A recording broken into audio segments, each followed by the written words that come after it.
돌아오는 목요일이 여러분 무슨 날인지 아시나요? 네, 돌아오는 목요일이 2026학년도 수학능력 시험 평가를 치르는 날입니다. 저희 교회 아이들 중에서도 이제 이번 주 목요일에 시험을 치르는 아이들이 있는데 수능이 다가오고 입시철이 다가오다 보니까 다양한 일들이 일어나요. 그리고 실제로 작년에 이런 유사한 일이 있어서 보도가 되는 뉴스를 제가 보기도 했는데 제가 오늘 여러분들에게 한 학생의 이야기를 좀 전해드리려고 합니다. 수능 성적이 썩 좋지는 않았지만 그래도 마지막까지 희망을 놓지 않고 이제 모든 학생이 그렇듯 선생님과 함께 마주 앉아서 어느 학교를 지원할지 고민을 하는 한 학생이 있었습니다. 대부분의 학생들이 그러는 것처럼 너의 성적이라고 한다면 이 정도 학교는 충분히 지원해 볼 수 있을 것 같아 라고 생각하는 몇 개의 학교에 지원을 하고 또 안정권으로 하향 지원하여서 혹시 모를 일을 대비해서 너의 성적보다 조금은 낮은 학교로도 지원을 하자. 그래서 또 낮은 학교로도 지원서를 씁니다. 그런데 모든 학생이 그렇듯이 혹시 모를 그 반전을 꿈꾸면서 조금 무리인 것처럼 느껴지지만 그래도 평상시에 너무 가고 싶었던 학교, 상향 지원을 해서 한 학교에도 원서를 씁니다.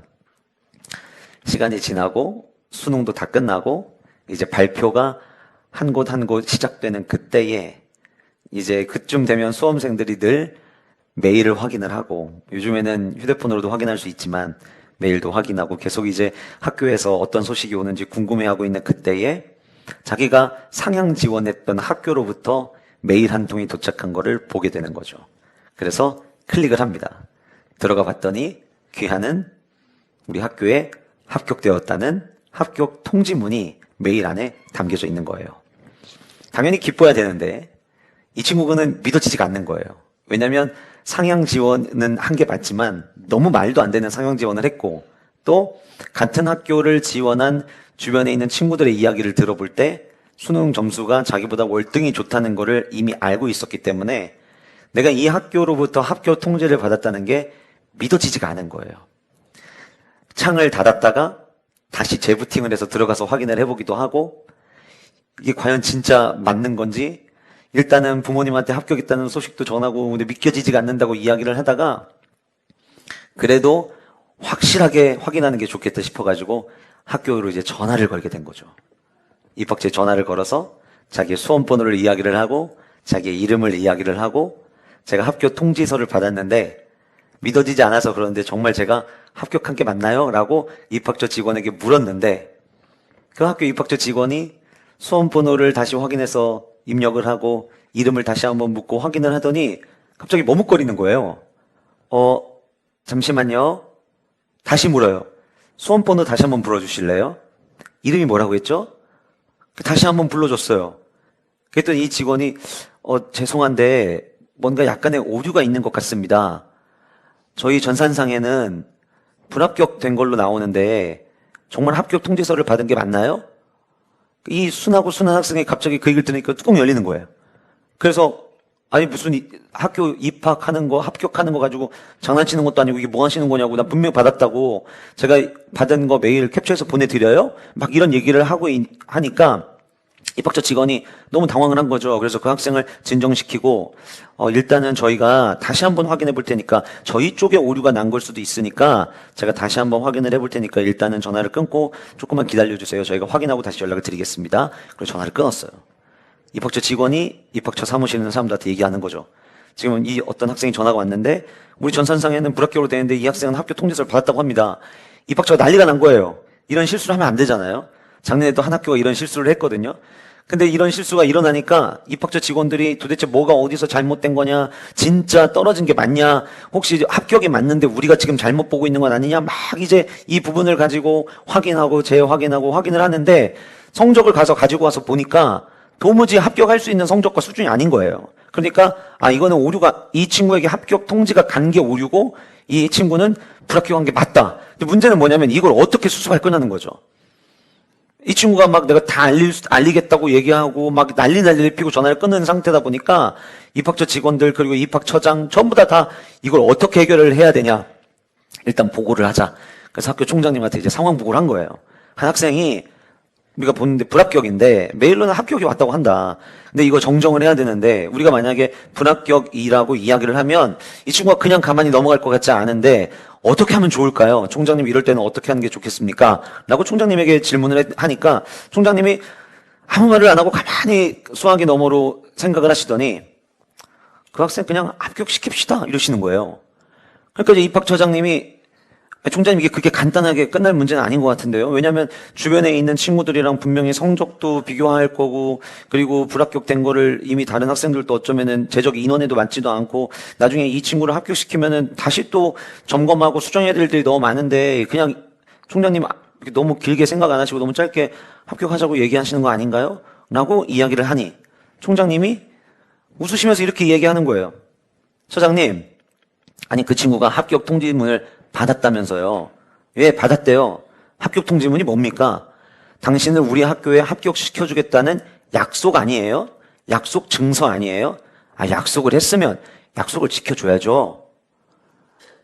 근데 이제 입학처장님이 그건 그렇다 쳐요. 성적이 안 되잖아요. 그래서 입학처장이 얘기합니다. 아니, 총장님 의도는 알겠는데 그 성적은 안 되는 걸 어떻게 하시려고 합니까? 그랬더니 우리 이 학생은 자격을 보고 합격시켰다고 생각하지 말고 우리 이 학생은 기회를 주기 위해 합격시켰다고 생각합시다. 그리고 그 학생에게 다시 합격 통지문, 당신을 합격한 게 맞다라는 확인을 보내주면서 사실상 있었던 이 상황 얘기를 그 학생에게 들려준 거예요. 입학처에서. 제가 지금 여러분들과 나눴던 이 이야기는 실제 있었던 이야기가 아니라 제가 오늘 설교를 위해서 그냥 지어낸 이야기입니다. 감쪽같이 속으셨죠? 우리 학부모님들은 아마 지금 볼펜 들고서는 그 학교 이름이 어딜까? 우리 애도 거기는 꼭 나중에 지원하라고 해야겠다. 아마 어쩌면 이런 생각 가지고 계실 텐데 제가 지어낸 이야기예요. 그런데 지어낸 이야기인데 그냥 지어낸 이야기는 아닙니다. 이 이야기 속에 학생은 저와 여러분들을 모티브로 그 학교의 총장님은 우리 하나님을 모티브로 지어낸 이야기입니다. 왜 우리는 하나님의 자녀가 되었습니까? 자격이 있어서인가요? 수준이 높아서? 우리는 하나님의 자격이 될 만한 충분한 근거가 있어서? 저는 그렇게 생각하지 않습니다. 십자가를 묵상할 때마다 제 머릿속에 떠오르는 단어가 있습니다. 자격 없음이라는 이 네 글자입니다. 여러분들과 함께 말씀을 나누기 위해서 강단을 오를 때마다 떠오르는 단어가 있습니다. 자격 없음이라는 네 글자입니다. 주님 앞에 엎드려 기도할 때마다 목양의 기도 제목을 가지고 기도를 하고 블레싱 코리아의 사역을 놓고 기도를 하고 블레싱 코리아 사역 이후에 주실 또 다른 비전을 놓고 기도할 때마다 제게 하나님께서 늘 생각나게 하시는 단어는 자격 없음입니다. 저와 여러분들 어느 누구도 그분의 자녀가 될, 그분의 백성이 될 자격이 우리에게는 없습니다. 그럼에도 불구하고 자격 없는 우리가 선택받을 수 있었던 이유는 두 가지 때문인데 첫 번째는 하나님의 선택이라는 약속이 우리에게 주어졌다는 거예요. 하나님이 선택하시겠다는 약속. 내가 너를 선택할 거야. 우리가 흔히 예정이라고 이야기를 하죠. 우리의 자격됨이 있기 때문에 하나님이 저와 여러분들을 선택하신 것이 아니라 하나님이 우리를 선택하시겠다는 약속이 있었기 때문에 하나님이 우리를 자격 없음에도 불구하고 선택하셨고, 두 번째는 우리가 자격이 돼서 선택받은 게 아니라 우리에게 너희들 이제 한번 죄인의 모습이 아니라 하나님의 자녀로서 살아갈 삶의 기회를 내가 너희들에게 줄 테니 이제 한번 너희들은 나의 자녀로서 살아가 보라고 주님께서 저와 여러분들에게 기회를 주셨기 때문에 우리에게는 자격이 없음에도 불구하고 우리는 하나님의 자녀 되는 이 엄청난 특권을 누리게 되었다라고 하는 거예요. 성경의 이름만 이야기를 언급해도 야, 나도 저런 인물 되고 싶다라고 생각하는 사람들이 많이 있습니다. 믿음의 조상 아브라함, 그는 정말 자격이 있는 사람이었을까요? 그는 우상 숭배하는 가문의 자녀였습니다. 야곱, 도대체 쌍둥이였던 에서와 야곱 중에 왜 야곱을 선택했는지 이유는 하나님만 아십니다. 그러면 그 야곱은 선택받을 만한 모습이 있나요? 아니요. 야곱은 성경에 속이는 자의 모습으로 등장을 합니다. 모세, 이스라엘 백성들을 이끄는 그 리더의 모세, 그는 완벽한 사람이었나요? 아니요. 그가 미디안 광야로 도망갈 수밖에 없었던 이유는 어느 한 사람을 쳐 죽인 살인범이었기 때문이었습니다. 다윗, 그는 끝까지 오실 예수 그리스도의 선조가 될 만한 이름을 가진 자였나요? 그는 자기의 욕정을 해결하기 위하여 남의 집 여인을 취하는 간음을 저질렀고 자신의 죄를 숨기기 위해서 그녀의 남편을 고의적으로 죽이기 위하여 전쟁터 한복판 가장 앞선 자리에 그를 내세워서 자기의 손에 피를 묻히지 않았을 뿐이지 한 여인의 남편을 죽이게 만들었던 장본인이었습니다. 베드로, 우리는 베드로를 가장 뛰어난 수제자라고 이야기를 하지만 그 수제자 같았던 모습도 베드로가 잘나서가 아니라 늘 예수님이 베드로를 곁에 두셨기 때문에 그가 수제자처럼 보였던 것이지, 예수님 십자가에 못 박히시기 전 그는 닭 울기 전에 주님을 모른다고 부인했던 사람이었습니다. 성경에 나오는 인물들, 우리가 사도행전 말씀을 살펴봤으니 사도행전의 주인공처럼 보여지는 바울이라고 하는 인물, 그는 선택받을 만한 자격이 있었나요? 그는 예수 그리스도를 믿는 자들을 핍박하고 박해하였고 스데반을 죽이는 일에 가장 앞서서 주동했던 인물이었습니다. 가만히 보면 하나님은 자격 있는 자들을 선택하시는 것이 아니라 하나님의 주특기는 자격 없는 자들을 부르셔서 그들을 자격 있게 만드시는 것이 하나님의 주특기라는 것을 성경을 통해서 우리는 발견하게 됩니다. 하나님의 선택은 제가 조금 전에 언급했던 성경의 인물들이 그렇듯 저와 여러분들 역시 우리의 자격에 있기 때문에 하나님이 저와 여러분들을 선택하신 것이 아니라고 하는 사실이에요. 그럼에도 불구하고 하나님은 이 세상을 움직이시기 위해서 자격 없는 저와 여러분들을 부르시고 지금도 이 땅 가운데 위대한 일을 계획하고 계시다라고 하는 거예요. 이것이 우리에게 소망이 되는 것이고 오늘 저와 여러분들이 함께 나눌 이 말씀이 저와 여러분들에게도 엄청난 용기와 격려가 된다라고 하는 것입니다. 질문 하나 드려보겠습니다. 이 신의 산이 보이는 신의 광야에 도착했을 때 가장 감회가 새로웠던 사람은 누구였을까요? 그렇죠. 모세였을 겁니다. 왜죠? 바로 모세가 떨기나무, 불꽃, 나를 부르신 그 하나님을 처음 마주했던 곳이 바로 이곳이기 때문이에요. 이스라엘 백성들이 200만 명을 이끌고 신의 산이 보이는 신의 광야에 도착했을 때 모세의 마음이 어땠을까를 제가 생각을 해봤어요. 여러분 이런 거 있죠. 오래전에 방문했던 곳에서 일어났던 에피소드, 시간이 떠나서 나의 삶 속에서 삶을 지내다가 그곳을 다시 갔을 때 그때 그랬지 라는 생각나죠. 결혼하신 분들은 처음 만났던 장소, 기억 안 나는데 그러시면 안 돼요. 처음 만났던 장소 막 지금도 생생하셔야 돼요. 그러니까 어떤 장소에 대한 그런 각자의 저마다의 에피소드가 있잖아요. 모세에게 40년 미디안 광야의 생활은 잊혀졌던 40년이었어요. 그런데 어느 날 장인의 양떼를 이끌고 호렙이라고 하는 신의 산에 도달을 했는데 그곳에서 그 떨기나무 안에서 꺼지지 않는, 떨기나무에 불은 붙었지만 꺼지지 않는 그 나무가 궁금하고 신기해서 그 나무 앞에 마치 홀린 듯이 갔는데 그 나무에서부터 음성이 들렸죠. 네가 쓰는 곳은 거룩한 땅이니 내 반에서 신을 벗으라. 그리고 그곳에서부터 하나님은 사명을 모세에게 주셨어요. 그 사명은 아주 간단했어요. 너 다시 애굽으로 들어가서 그 애굽에서 이스라엘 백성들 데리고 나와라. 내가 원하는 게 있다. 이 백성들 이곳에서 나에게 예배 좀 해야겠다. 모세가 여러분 그때 주님 알겠습니다. 제가 지금 당장 뛰어가서 애굽에 있는 모든 이스라엘 백성들을 데리고 나오겠습니다. 그렇게 이야기했나요? 아니었어요. 못하겠다고, 안 하겠다고, 나중에는 핑계댈 게 없으니까 나 말 못한다고 이야기하면서 끊임없이 부정하고 부인하다가 결국은 하나님을 이길 수 없기에 하나님께서 보여주시는 그 사명 가지고 애굽 땅을 향해 들어갔었죠. 제가 모세였다면 이랬을 것 같아요. 그때 주님이 말씀하실 때 한 번에 그냥 알겠습니다 할걸. 어차피 이렇게 오게 될 거였으면 진짜 나는 그때는 말도 안 되는 일이라고 생각했는데 뒤에 따라오는 그 200만 명의 사람들을 바라보면서 결국에 하나님은 정말 하시는구나.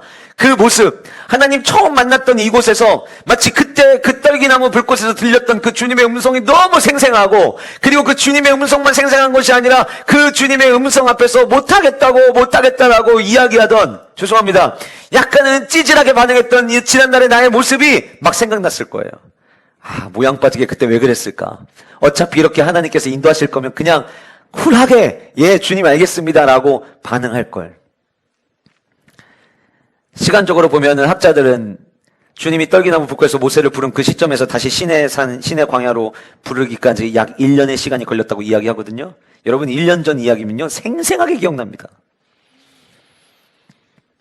1년 만에 다시 돌아온 모세는 자기의 자신을 돌아보고 처음 못하겠다고 부인했던 자기의 모습, 그리고 지금까지 이스라엘 백성들 이끌고 돌아오면서 오는 과정 속에서 내가 한 것이 하나도 없음을 깨달으며 모세가 느꼈던 1년 전 떨기나무 불꽃 이후에 보여준 자기의 그 첫 번째 모습은 자격 없는 모습이었다는 것을 깨닫게 됩니다.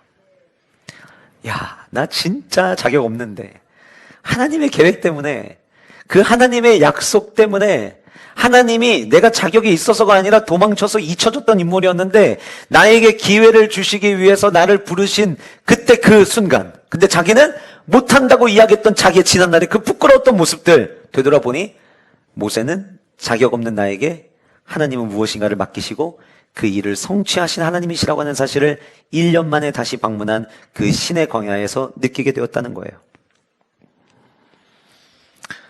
오늘 본문에는 모세만 등장하지 않습니다. 이스라엘 자손들이 등장합니다.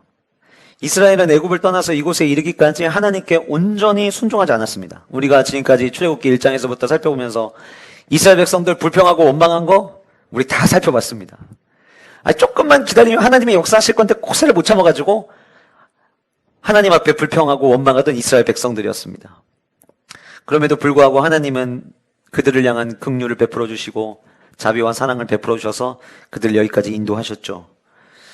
광야의 2개월이라는 시간 동안 모세가 떨기나무 불꽃을 만나고 여기까지 돌아오기까지 모세에게는 1년의 시간이지만 출애굽에서 오늘 본문에 이르기까지는 60일이 이제 막 넘은 약 2달 정도가 지난 시점이었거든요. 근데 그 짧은 2달 동안 이스라엘 백성들이 보여줬던 모습도 자격 없음이었습니다. 여러분, 이렇게 원망하고 이렇게 불평하는데 종종 그럴 때가 있거든요. 우리 하나님의 생각과 우리의 생각이 다르지만, 그리고 저와 여러분이 하나님이 될 수도 없지만 하나님이 우리와 같지 않으면 얼마나 다행스럽냐라는 생각을 할 때가 있어요. 왜냐하면 사람이었으면요, 만약에 한 기업의 오너였으면요 잘렸어도 진작에 잘렸어야 돼요. 그런데 원망하고 불평하면 그때마다 하나님이 어떤 분이신지를 하나님께서는 보여주시고 가르쳐주시고 깨닫게 하시고, 그래서 여기까지 이스라엘 백성들을 하나님께서 인도해 오셨다라고 하는 거예요. 그러니 지난 2개월이라는 시간 동안 보여준 이스라엘 백성들의 모습도 결국은 자격 없는 모습이었어요. 그리고 제가 내린 결론은 뭐냐면, 결국 하나님이 선택하신 예배자들은 저와 여러분을 포함해서 오늘 본문에 등장하는 이스라엘 백성들, 예배자로 부를 만한 자격 있는 사람이 아무도 없었다는 거예요.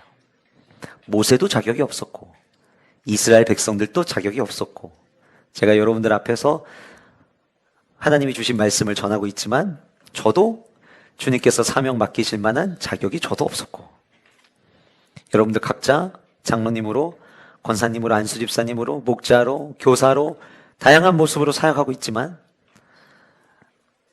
우리 모두 역시 자격이 주어져서 그 직분을 주신 게 아니라 자격 없는데 주님이 구원하셨음을 누구보다 더 깊게 깨달아서 주님의 몸된 교회를 더 사랑하라고 주신 직분이라고 저는 생각합니다. 우리는 자격 없습니다. 그런데 오늘 그 자격 없는 그들에게 4절에 하나님께서 이렇게 말씀하십니다. 4절 우리 같이 한번 읽어보실까요? 출애굽기 19장 4절입니다. 같이 읽겠습니다. 시작.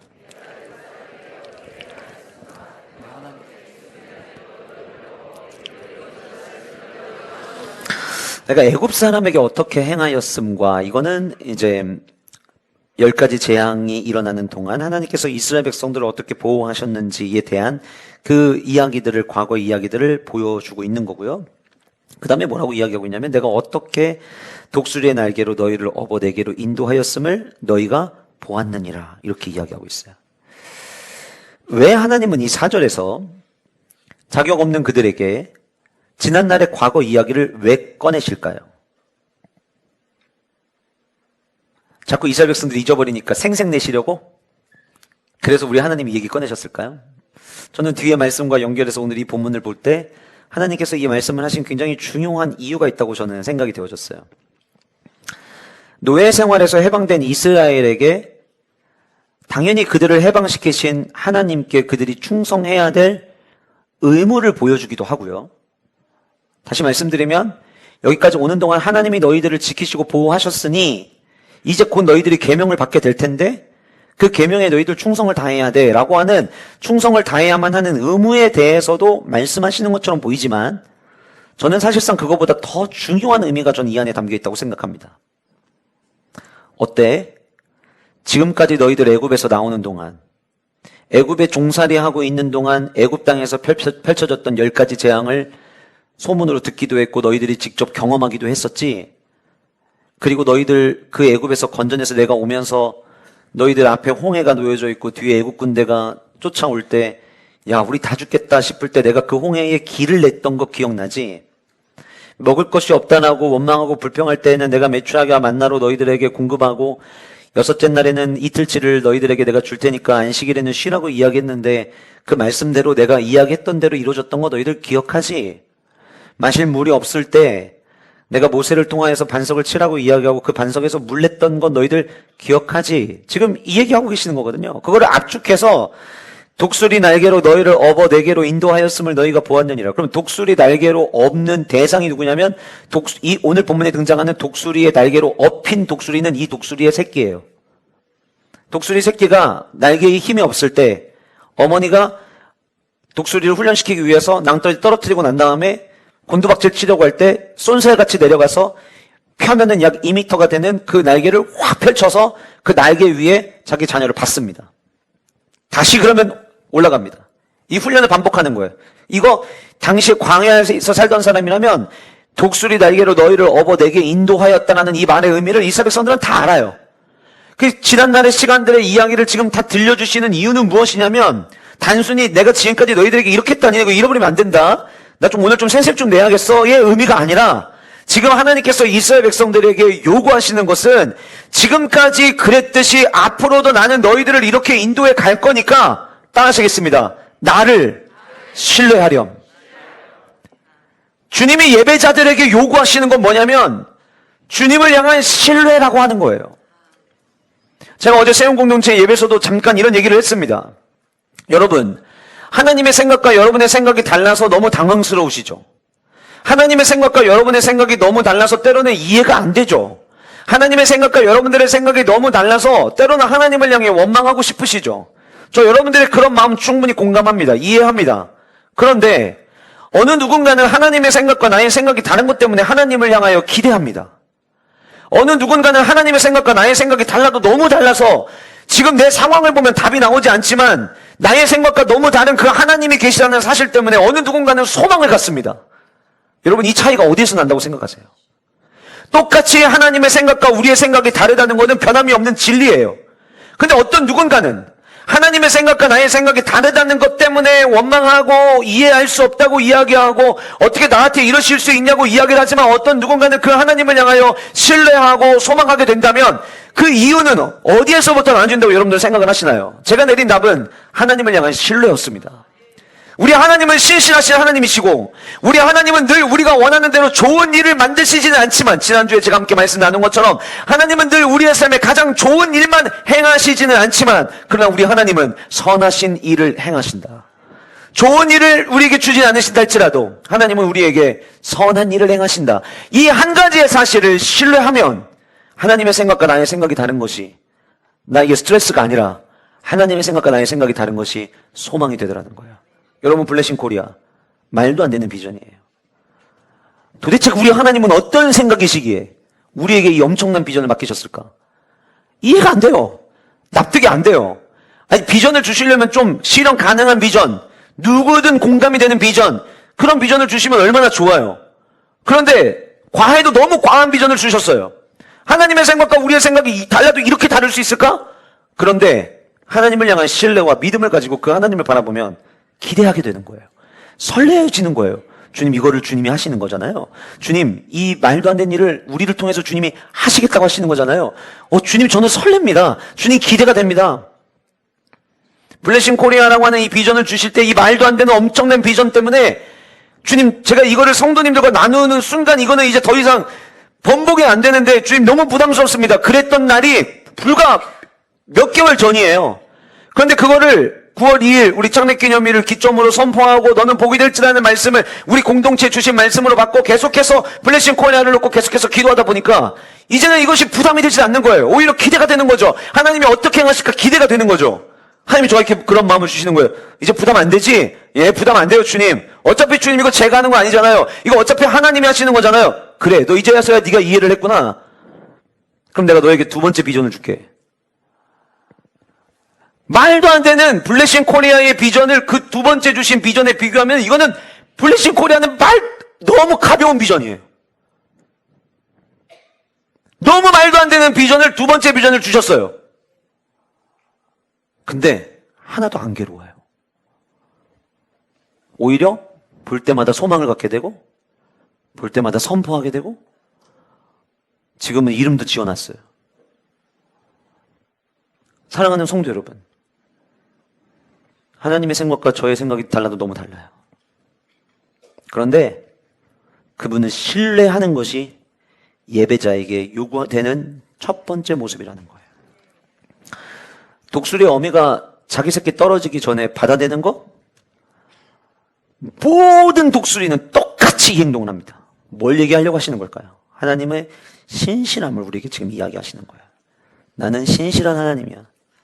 먹을 거 없을 땐 난 먹을 걸 줄 거고, 물이 없을 때는 물을 줄 거고, 길이 막혔으면 나는 길을 낼 거야. 나는 신실한 하나님이야. 그거를 지금 계명을 주시기 전에 이 이스라엘 백성들에게 지금 하나님께서 상기시켜 주시는 거예요. 결국 자격 없는 예배자에게 하나님이 우리에게 요구하시는 자격은 실력이 아니라 신뢰라는 거예요. 제가 어떻게 교사를 해요? 저는 아이들과 소통할 능력도 없는데요. 저는 성경도 잘 모르는 것 같은데요. 하나님이 여러분들에게 요구하시는 것은 실력이 아니라 하나님을 내가 할 수 없는 이 일을 주님이 능력 주시면 감당할 수 있다는 신뢰를 주님은 원하시는 거예요. 우리의 모든 삶이 동일합니다. 저는 우리 교회가 올 한 해 동안 예배 공동체로 워시핑 처치로 우리가 함께 나아가면서 이제 11월, 12월 남은 이 기간 동안에 하나님을 향한 절대 신뢰, 복음을 향한 절대 신뢰가 우리 안에 극대화되어지는 시즌이 될 수 있기를 주님의 이름으로 축복합니다. 예배자라면 하나님을 신뢰해야 합니다. 오늘 여러분들 말씀 듣게 나오셨죠? 제가 여러분들과 함께 나누는 이 말씀 또한 제 이야기가 아니라 말씀을 붙잡고 묵상하고 이 본문 안에서 하나님 우리 영가족들과 무엇을 나눠야 될까요? 기도하면서 주님이 주신 말씀입니다. 아까 앞에서 제가 이야기했던 그 예화는 안 믿으셔도 돼요. 어차피 제가 만든 얘기니까. 그러나 본문이 우리에게 이야기하는 이 말들은, 성경의 이야기는 제가 여러분들에게 대신 이야기했어도 그것이 하나님의 말씀이기에 여러분들은 그 말씀을 신뢰하셔야 됩니다. 예배자는 주의 말씀에 신뢰할 때 주님이 주시는 예배자의 삶을 살아낼 수 있다는 거예요. 그렇다면 그 자격 없는 예배자들을 향한 하나님의 꿈은 무엇이었느냐라고 하는 거죠. 오늘 말씀의 제목이 자격 없는 자들을 향한 하나님의 꿈, 하나님의 바램, 하나님이 뭘 원하셨느냐에 대한 이야기인데 그 부분을 좀 살펴보려고 합니다. 5절 말씀 보시면 세계가 다 내게 속하였나니 너희가 내 말을 잘 듣고 내 언약을 지키면, 조건절처럼 우리에게 보여져요. 지키면 너희는 모든 민족 중에서 내 소유가 되겠고 너희가 내게 대하여 제사장 나라가 되며 거룩한 백성이 되리라. 너는 이 말을 이스라엘 자손에게 전할지니라. 이렇게 이야기가 되어 있다 보니까 이 말을 그냥 한글 개역개정으로 우리가 읽게 되면은 조건절로 들려요. 그러니까 조건이 너무 분명하죠. 무슨 조건이에요? 내 말을 들으면, 들어야 내 소유가 되고, 들어야 제사장 나라가 되고, 들어야 거룩한 백성이 되는구나. 이렇게 받아들여져요. 그런데 오늘 본문의 이 내용이 단순히 만약에 이것이 진짜 조건절이라면 지금까지의 하나님의 모습과 연결을 지을 수가 없어요. 자, 이렇게 생각하시면 돼요. 지금까지 우리가 계속 이스라엘 백성과 모세, 한마디로 네 글자로 어떻게 요약 정리했죠? 자격 없음으로 정리했죠. 이전에 홍해를 건널 수 있는 자격, 그만한 모습을 이스라엘 백성들이 보였었나요? 모든 일에 하나님 앞에 감사하고 주님께 영광 돌리는 모습이 있어서 메추라기와 만나를 공급하시기로 결정하셨던 거였나요? 물이 없어도 목말라 죽어가는데도 그래도 주님, 우리는 물이 없어도 괜찮습니다. 주님만 인도하시면 됩니다. 그런 모습이 있어서 물을 주신 건가요? 아니에요. 다시 말씀드리면 지금까지도 그들은 어떤 조건에, 하나님의 기준과 하나님의 조건에 부합해서 하나님의 은혜를 베푸신 것이 아니라고 하는 거예요. 그렇다고 한다면 오늘 말씀 역시 내 말을 잘 듣고 내 언약을 지키면이라는 단어가 조건절처럼 보이지만 사실상 이거를 너희들이 행하면 내가 앞으로 너희들에게 주는 계명을 너희들이 지켜야만 너희들은 내 소유가 되고 제사장 나라가 되고 거룩한 백성이 될 거라고 하는 이야기가 아니라고 하는 거예요. 그럼 뭘 의미하는 걸까요? 이 원어를 그냥 그대로 번역하면, 직역을 하면, 만일 듣고 또 들으며 내 목소리에 귀를 기울이고 그리고 너희가 나의 언약을 지킨다면, 이렇게 이야기하고 있거든요. 그럼 여러분, 제가 지금 읽어드린 이 문장이 그 말이 그 말 같은데 라고 느낄 수 있겠지만 히브리 원어를 그냥 그대로 직역을 했을 경우에는요, 나의 언약을 지키면보다 더 중요하게 보여지는 부분이 있어요. 다시 한번 들어보세요. 만일 듣고 또 들으며 내 목소리에 귀를 기울이고, 이 부분이에요. 뒤에 나의 언약을 지킨다면 보다 지금 하나님의 마음이 담겨져 있는 게 어디에 있냐면, 내가 하는 얘기를 난 너희들이 잘 들어줬으면 좋겠고, 내가 너희들에게 뭔가를 말할 때 내 목소리에 난 너희들이 청종했으면 좋겠어. 귀를 좀 잘 기울였으면 좋겠어. 라고 하는 하나님의 바람이 이 본문 안에 담겨져 있다는 거예요. 목사님, 너무 목사님의 억지 해석 아닌가요? 자, 우리 자녀를 기르시는 분들 공감되는 이야기를 제가 들려드려볼게요. 저도 3남매를 양육하고 있다 보니까 아이들에게 이런 표현을 잘합니다. 얘들아, 아빠 말 잘 들으면, 아빠 약속 잘 지키면, 그 다음에 뭔가를 얘기를 하죠. 자, 이 얘기를 할 때, 물론 조건절이기 때문에 약속을 지키라는 이야기가 뒤에 보여져 있지만, 이 말을 하는 부모의 첫 번째 가장 중요한 마음은 뭘까요? 자녀가 내 이야기를 잘 귀담아 듣고 내 이야기에 순종하기를 바라는 거예요. 여러분, 만약에 제가 저희 3남매 아이들에게 너희들 이렇게 안 하면 이렇게 안 해줄 거야, 혹은 해줄 거야, 그 말대로 만약에 지금까지 왔다면요, 저희 집 아이들은 3살 이후부터 지금까지 신발도 없어야 되고요, 옷도 없어야 되고요, 자기가 갖고 싶은 거 하나도 없어야 돼요. 근데 결국은 우리 부모님들 다 느끼시잖아요. 결국은 먹여주고 입혀주잖아요. 여러분 자녀들이 다 마음에 들어서 그렇게 하시나요? 저 예전에 성지순례가에 있을 때 그때 원로 목사님이 설교하시면서 자녀들 얘기를 하셨었어요. 모든 자녀가 다 마음에 드냐? 그 뒤를 이제 흐리시면서 이제 멀리 성지 땅에서 같이 이제 아침에 새벽부터 설교를 생중계로 듣고 있던 저를 모든 성도님들이 이렇게 쳐다보시더라고요. 위아래를 훑으시더라고요. 제가 그래서 그때 그랬죠. 속으로 안 했어요. 저희 아내가 옆에 있었거든요. 저 그랬어요. 여보, 나 정도면 잘하는 거 아니야? 저 그랬어요. 그런데 보세요, 여러분. 그런데도 부모의 눈에는 부족해 보이나 봐요. 자녀들, 여러분들이 원하는 대로 다 하려면 국물도 없어야 되는 게 맞아요. 그럼에도 얘기하죠. 이유는 바람이 있기 때문이에요. 자녀를 향한 바람이 있기 때문이에요. 그러니까 오늘 본문이 너네들 이거 안 지키잖아? 내 소유? 국물도 없다. 니네 제사장 나라? 거룩한 백성? 꿈도 꾸지 마. 그 얘기가 아니에요. 난 정말 너희들을 향한 꿈이 있어. 나는 너희들 자격 없음에도 불구하고 난 너희들을 애굽 땅에서 불러내는데 나 목적이 있었어. 난 너희들이 내 소유 됐으면 좋겠고, 나는 너희들이 제사장 나라 됐으면 좋겠고, 나는 너희들이 거룩한 백성 되는 거, 그게 내 꿈이야. 지금 주님이 그 얘기를 하시는 거예요. 이 얘기 하시려고 내가 그래서 니네 독수리 날개처럼 업어서 여기까지 온 거야. 독수리 어미는 자녀 떨어지는 거 그냥 그대로 두지 않는 것처럼 나도 너희들 그냥 그대로 내버려 두지 않고, 너희들 마실 물이 없을 때는 마실 물을 내가 공급했던 거고, 먹을 것이 없을 때는 먹을 거를 공급했던 거고, 길이 없어서 발을 동동 구를 때에는 그 앞에 홍해조차도 바람으로 갈라서 마른 땅 건너같이 내가 너희들 건너게 한 거야. 나는 그리고 앞으로도 너희들 그렇게 지켜줄 거야. 그게 왜 어디서 확신이 돼요? 구약의 전체 이스라엘 백성들의 모습을 보세요. 여러분, 구약에 등장하는 이스라엘 백성들 이 조건 지킵니까?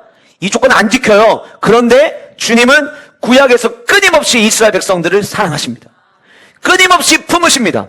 성경의 신약이 이렇게 말씀하십니다. 하나님은 자기 백성들을 사랑하시되 끝까지 사랑하시느니라. 조건이 돼서 사랑받는 게 아니었어요. 아, 다행이다. 나도 그러면 이제 앞으로 내가 원하는 대로 살아야지. 그걸 얘기 드리는 게 아니에요. 주님의 그 간절한 마음을 한번 느껴보자는 거예요. 내가 자녀에게 무엇인가를 이야기할 때 우리의 자녀가 나의 마음을 좀 잘 헤아려 주기를 원하는 그 간절한 마음을 성부 하나님도 저와 여러분들을 향해 가지고 계시다라고 하는 거예요. 그렇게 하나님은 저와 여러분들에게 조건절이 아니라, 아니 어쩌면 더 정확하게 이야기하면 아무 조건 없이 우리를 향해서 꿈꾸시던 세 가지 꿈이 있었는데 그 첫 번째 꿈은 하나님의 소유가 되는 꿈이었어요. 하나님의 소유가 되는 꿈. 너희는 모든 민족 중에서 내 소유가 되겠고, 이렇게 이야기합니다. 여러분이 누군가에게 그거 내 거야 라고 말할 때 소중한 거에 대해서 내 거야 라고 말합니까? 아니면은 별로 있으나 마나 없어도 상관없는 거 가지고 내 거야 라고 말하십니까? 그쵸? 소중한 거를 가리켜서 내 거야 라고 하는 거예요. 그러니까 오늘 본문에 너희는 모든 민족 중에서 내 소유가 되겠고라는 이 말 속에 하나님의 마음을 여러분들 느끼셔야 되는데, 자격 없는 이스라엘 백성이잖아요.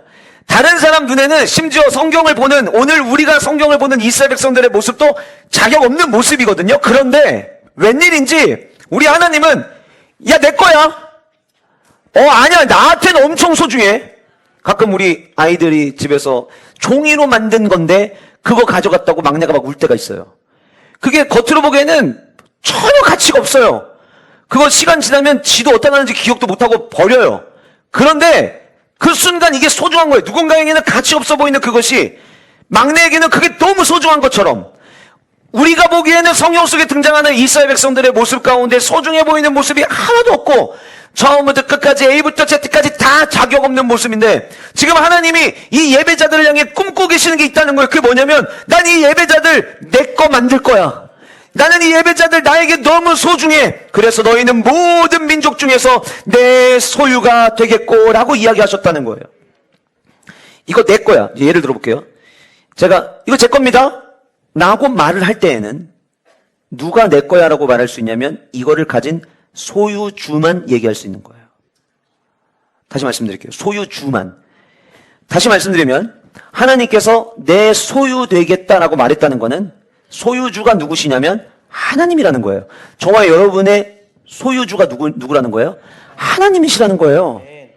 그런데 여러분, 내 소유가 되겠다라고 이야기하는 여기 소유라는 단어가 히브리어로 스굴라라고 하는 단어인데, 우리 뭐 신학교도 아니고 뭐 원어 여러분 다 기억하실 필요는 없지만 이 스굴라는 기억 좀 해주세요. 성경책에다가 소유 그 옆에 공간이 있으면 없으면 억지로 만드셔서라도 스굴라라고 하는 단어를 좀 하나 써놓으세요. 왜냐면 이 스굴라라고 하는 단어는 그냥 단순히 소유가 아니에요. 이 스굴라라는 단어는 귀중한 보물이라는 의미예요. 그러니까 내 소유가 되겠고라는 말을 원어 그대로 직역하면 내 보물이 되겠고, 아니 자격 없다니까요. 자격 없는 우리를 하나님은 뭐라고 지금 뭐라고 부르고 계시냐면 내 보물이래요. 내 보물이래요. 그리고 여러분, 이 스굴라라는 단어가 당시에는요 어떻게 쓰였냐면 왕의 재산을 언급할 때 쓰이던 단어예요. 하나님은 만왕의 왕이세요.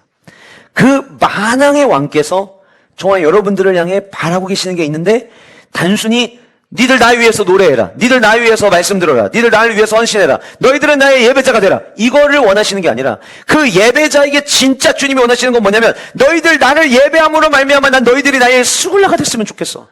세상 그 어디에서도 발견할 수 없는 가장 보석 같은 존재, 가장 귀중한 보물이 됐으면 좋겠어. 너희들이 예배 자리에 있을 때 너희들은 가장 빛나는 존재가 될 거야. 너희들이 나를 예배할 때 너희들은 그 세상 어떤 보석보다도 가장 찬란한 보석이 될 거야. 나는 그거를 바라는 거야. 나는 너희들이 보잘것없는 자격 없는 자들로 잊혀져가는 존재들이 아니라 나의 소중한 보물로 나는 너희들이 있기를 원해. 이것이 지금 주님이 예배자들에게 원하는 바람이라고 하는 거예요. 여러분, 오늘 본문에 등장하는 이 스굴라라고 하는 똑같은 단어가 신명기 7장 6절에 등장을 합니다. 이렇게 본문에 나와요. 너는 여호와 내 하나님의 성민이라. 이거 이스라엘 백성들이 되게 좋아하는 표현이에요. 그 좋아하는 표현 때문에 이스라엘 백성들이 목이 고든 백성이 됐죠. 우리가 성민이야. 야, 우리가 누군지 알아? 우리가 하나님의 성민이고 우리가 하나님의 선택받은 선민이야. 이것 때문에. 내 하나님이 여호와께서 지상 만민 중에서 너를 자기 기업의 백성으로 택하셨으니. 그러니까 이스라엘 백성들이 목이 곧아질 수밖에 없죠. 다른 모든 민족들 중에서 야, 하나님이 우리를 선택하셨어. 우리 성민이고, 야, 우리 까불지 마. 우리 선민이야. 근데 여러분, 이 성민이라는 것 때문에, 여호와 내 하나님의 성민이라는 것 때문에 이스라엘 백성들이 목이 곧아졌는데, 사실 목이 곧아질 필요가 1도 없는 이유가 바로 그 다음 7절부터 이후에 나와요. 7절에 이렇게 이야기합니다. 여호와께서 너희를 기뻐하시고 너희를 택하심은 너희들에게 자격이 있어서가 아니라, 그 얘기예요. 너희가 다른 민족보다 수요가 많기 때문이 아니라, 얘네가 민족이 되게 크니까 얘네 민족 잘 잡으면 내가 잘 써먹을 수 있겠다. 그게 아니라 오히려 너희는 오히려 모든 민족 중에 가장 적으니라. 8절 같이 읽겠습니다. 시작. 여호와께서 다만 너희를 사랑하심으로 말미암아 또는 너희 조상들에게 하신 맹세를 지키려 하심으로 말미암아 자기의 권능의 손으로 너희를 인도하여 내시되 너희를 그 종되었던 집에서 애굽 왕 바로의 손에서 속량하셨느니라. 9절 그런즉 너는 알라 오직 내 하나님 여호와는 하나님이요, 따라하시겠습니다, 신실하신 하나님이라.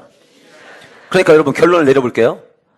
수굴라라고 하는 단어, 앞에서 우리가 함께 읽었던 7절 말씀에서 여호와께서 너희를 기뻐하시고 너희를 택하심은 다른 민족보다 수요가 많기 때문이 아니라 너희를 오히려 모든 민족 중에 가장 적다. 여기서 택하셨다, 가장 기뻐하시고 너희를 택하셨다. 그리고 7장 6절에 기업의 백성 나왔잖아요. 그 기업의 백성, 7장 6절에 나오는 기업의 백성의 기업이 수굴라예요. 그러니까 이런 얘기죠. 너희들이 어쩌다가 보물 같은 백성 됐는 줄 아니? 너희들이 자격이 있어서가 아니라, 다만 이유가 있다면 여호와 하나님께서 다만 너희를 사랑하심으로. 우리는 자격이 없는데 성부 하나님이 저와 여러분들을 사랑하심으로, 그게 자격이라는 거예요. 그리고는 마지막 9절에 우리에게 천만다행인 게 뭐냐면, 우리는 실수하고 우리는 넘어지고 우리는 원망하고 어떻게 우리한테 이러실 수 있냐고 말라기에서의 등장하는 이스라엘 백성들의 반응을 보일 때가 있죠. 그럼에도 불구하고 하나님이 이스라엘 백성들을 끝까지 사랑하셨던 이유는 이스라엘 백성들이 하는 행동 꼬라지가 잘해서가 아니라 오늘 말씀 9절에 이야기하는 것처럼 신실하신 하나님이 계셨기 때문이었어요. 하나님의 소유가 된다는 것은, 하나님이 저와 여러분들을 보물 같은 존재로 여기신다는 것은 저와 여러분들에게 자격이 있어서가 아니라 신실하신 하나님이 사랑하시겠다는 그의 고백이었던 것이었대요. 예배는 저와 여러분들을 보석의 존재로 다시 아름답게 만드는 시간이고, 그 예배의 자리는 하나님의 구원과 회복을 경험하는 자리라고 하는 거예요. 저는 우리 세종왕의 모든 영가족들이 수굴라 되시기를 주님의 이름으로 축복합니다. 마치 너희들이 회복되는 날이 있을 거야. 그날 너희들이 수굴라라는 거 모두가 알게 될 거야. 그 약속을 지금 하나님께서는 주고 계시다라고 하는 거예요.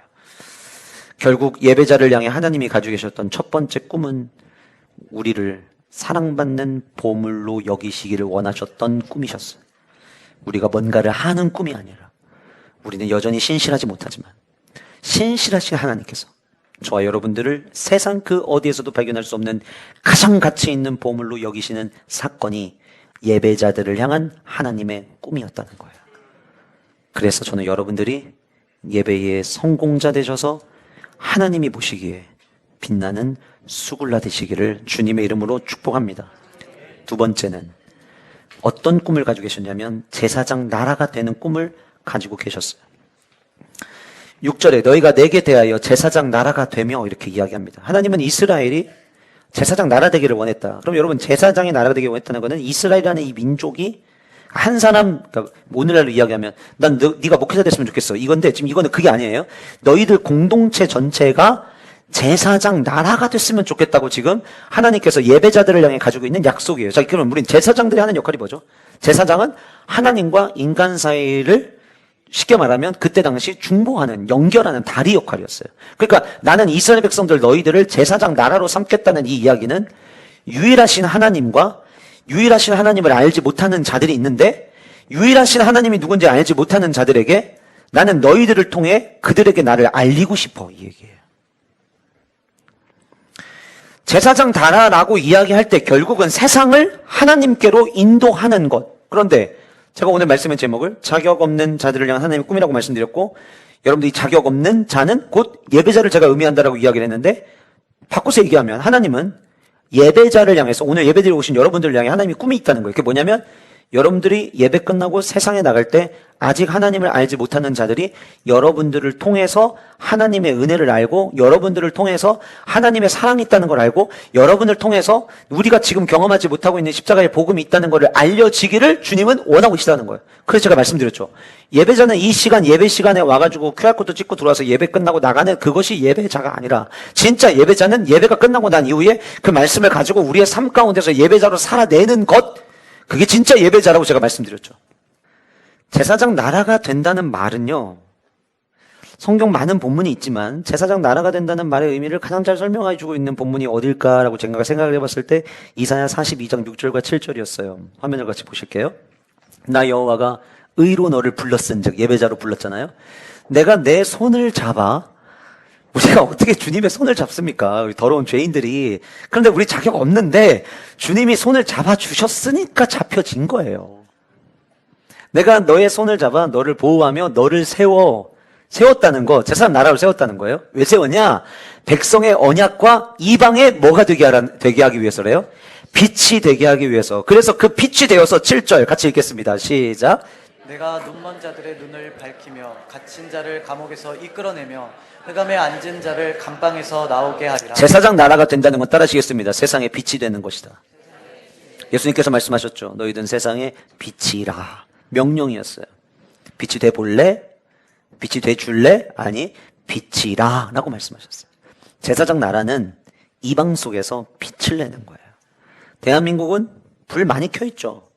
눈에 보이는 가로수는 북한보다 훨씬 더 많이 켜있죠. 그러나 영적으로는 불 꺼진 곳들이 아직도 많아요. 거기에 우리 가서 뭐 해야 되냐면 불 켜야 되는 거예요. 어두운 곳에 나라와 민족이 영적으로 어두워지면 불 꺼졌을 때 나타나는 현상이 뭡니까? 앞이 안 보여서 넘어집니다. 불 꺼지면은요, 대통령도 넘어질 수 있고 국무총리도 넘어질 수 있고 국회의원들도 넘어질 수 있고 기업의 오너들도 넘어질 수 있습니다. 그래서 우리는 이 땅에 불 켜는 역할을 해야 되는 거예요. 제사장 나라가 된다는 것은 이방의 빛이 되라는 의미예요. 주님을 세상에 알리라는 거예요. 그래서 알려서 눈먼 자들은 눈 뜨게 하고 갇힌 자는 감옥에서 이끌어내고 흑암에 앉은 자 감방에서 나오게 하라는 거예요.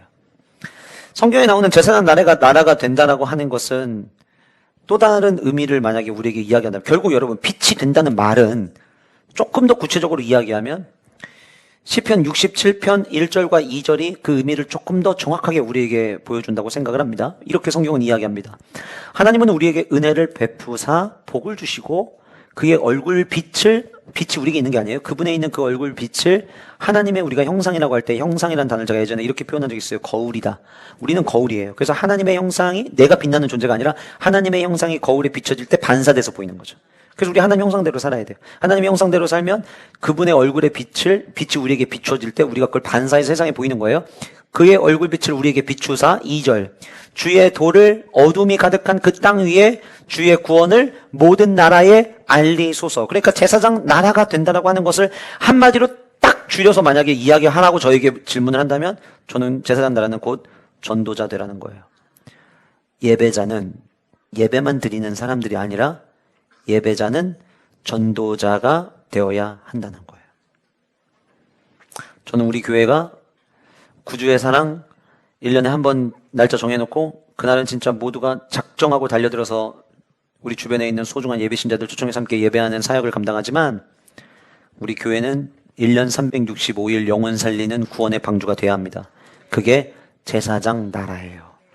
하나님이 저와 여러분들에게 우리가 예배를 몰라서 워시핑 처치라는 이 사역을 1년 동안 진행하게 하셨겠습니까? 예배 순서를 몰라서, 예배 드리는 방법을 몰라서, 사도신경을 몰라서, 어떻게 우리가 예배 시간에 예배의 말씀을 드려야 되는지 몰라서? 아니에요. 다 알아요. 그런데 주님이 진짜 우리에게 워시핑 처치를 우리에게 1년 동안 강조하신 어쩌면 가장 중요한 이유가 저는 오늘 본문에 있다고 생각해요.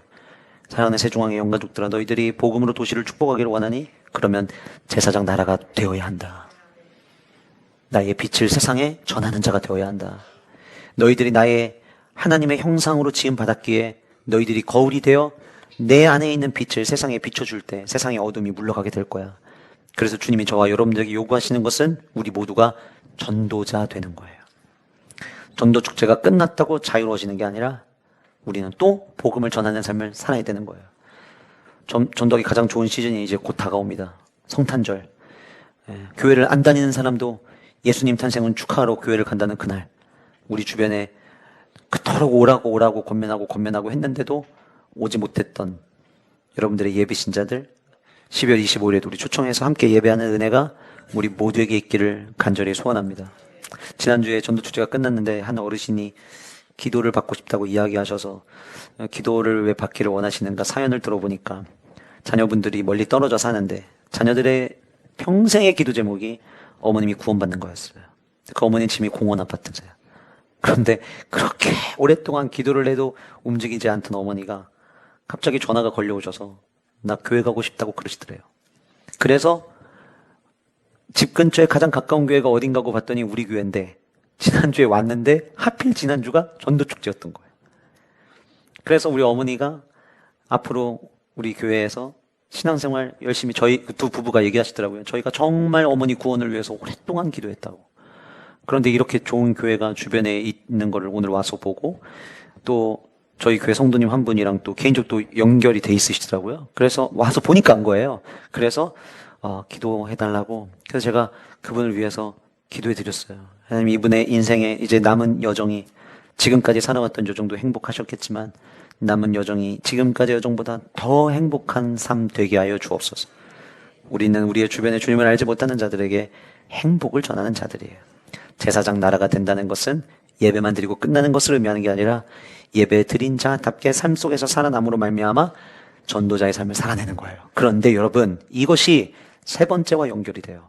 세 번째는 주님이 우리를 향해서 원하시는 꿈이 거룩한 백성이 되는 거예요. 거룩한 백성이라고 하는 이 단어가 히브리어로 카도시 고이라고 하는 단어를 쓰고 있습니다. 좀만 이렇게 잠깐 그냥 기억해 놓으세요. 이따 제가 이 부분에 대한 얘기를 조금 이따 할 테니까. 자, 보세요, 여러분. 제사장 나라가 된다는 거는 전도자의 사명을 감당하는 거라고 했어요. 자, 그런데 믿지 않는 자들에게 복음을 전하는 성도의 삶의 모습은 굉장히 중요합니다. 믿지 않는 자가 볼 때 성도의 모습이 세상 사람과 별반 차이가 없다면 굳이 그 사람 따라서 교회 갈 이유가 없습니다. 바빠 죽겠는데 주일날 쉬기 좋은 날인데 왜 내가 교회를 다녀요? 다닐 이유가 없는 거예요. 그런데 예비 신자들이 우리 교회 성도님들의 초청을 받아서 오게 됐다는 거는 그것이 크고 작음 그거와 상관없이 뭔가 이분의 삶이 나의 삶과 다른 무엇인가가 있다라고 느꼈기 때문에 저는 초청에 반응한 거라고 저는 생각을 합니다. 제 예비 신자도 그랬고 결국은 우리가 제사장 나라가 되기 위해서 거룩한 백성의 삶을 사는 것은 당연하게 따라와야 되는 모습인 거예요. 본문에서 이야기하는 거룩한 백성 카도시 고이라고 하는 이 단어에서 카도시라고 하는 단어는 구별되다라는 거예요. 우리가 너무 잘 아는 이야기죠. 세상과 구별되다. 남들은 주일날 각자 자기 할 일 하는데 주일날 이 시간에 우리는 구별되게 와서 예배를 드리는 예배 시간만 구별되는 걸 얘기하는 게 아니라 우리의 삶의 모든 영역이 믿지 않는 자들과 다른 삶을 살아가기를 주님은 원하신다는 거예요. 왜요? 제사장 나라로서 살아야 되기 때문에 그게 필요한 거예요. 여러분, 주님이 저와 여러분들에게 요구하시는 것은, 하나님이 저와 여러분들에게 요구하시는 삶은 세상과 다름으로 제사장 나라가 되기를 원하시는 거지, 세상과 똑같은 모습으로 살아가고 손가락질 받고 다 받으면서 한번 제사장 나라도 한번 해볼래? 주님이 원하시는 건 그게 아니에요. 제가 말씀을 준비하면서 문득 그런 생각을 해봤어요. 하나님이 우리를 향해 가지고 계신 가장 큰 꿈이 무엇일까? 주님이 저와 여러분들을 향해 가지고 계신 가장 큰 꿈은 우리가 주님 닮는 거예요.